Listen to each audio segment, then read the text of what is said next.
हाँ जी, सलामकुम। की हाल है? और किहड़े रंगां चो जनाब, किवें पे निभदी है तुहाडी सारियां दी? अच्छा, खान है एक जंग दा है जी। ਉਹ ਆਖਦੇ ਨੇ ਜਣੇ ਉੱਠੀ ਨਾ ਸੱਗਾਂ ਤੇ ਫਿੱਟੇ ਮੂੰਹ ਗੋੜਿਆਂ ਦਾ।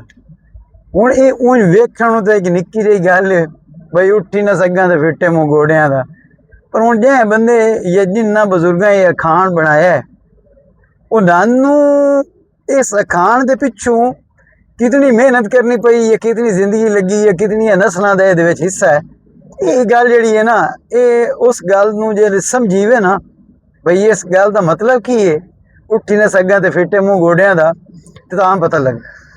असल इंज होंगे भी जोड़े होंगे ना हड हराम बदनीते बद खसलते हैं जी, नहुसत दे मारे हुए नेस्ती बंदे बई जिन्होंने कोई काम करना पै वजे तो उन्होंने मौत आवन लग जाए।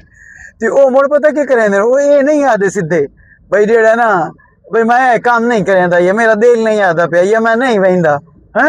जिवें निक्के बाल होंदे वो मुड़ कई ना कोई इदू अदू लैसन गलबात, कोई सहारा लैसन, कोई जिवें लूह लैसन जिवें आदे बई मेरी अम्मा मईन तो सिर च पीड़ है, कई वाले कोई आखसी मेरे ढिड च पीड़ है, कोई आखसी मैं कुलां च पै गया, कोई आखसी मेरे गोडे च पीड़ है। मकसद ये बई अपनी ਜਿਹੜੀ ਹੈ ਨਾ ਨੀयत ਜਿਹੜੀ ਉਹ ਲਾ ਕੇ ਕਹੇ ਹੋਰ ਗੱਲ ਦੇ ਰੋਲੇ ਚ ਪਾ ਛੋੜਨੀ ਬਈ ਮੈਂ ਤਾਂ ਤਿਆਰ ਹਾਂ, ਪਰ ਇਹ ਜਿਹੜਾ ਨਾ ਜੀ ਮੇਰੀ ਹੁਣ ਅਗਰ ਇਹ ਮੁਸੀਬਤ ਮੇਰੀ ਗੱਲ ਨਾ ਹੁੰਦੀ ਤਾਂ ਮੈਂ ਵਹਿੰਦਾ ਪਿਆ, ਮੈਂ ਵਾਗ ਵਜਣਾ ਇਹ ਮੈਂ ਕੰਮ ਕਰ ਛੋੜਨਾ ਹੀ।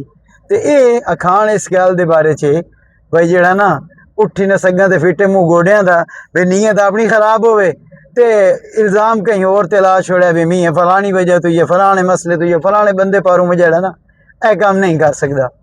तो ये निक्कियां निक्कियां गल्लां उनें कीतियां करसा है ना जी। तो अज की गल जी इनू पल्ले बनो तो चेते भी रखा है। रब रखा। अल्लाह हाफिज़।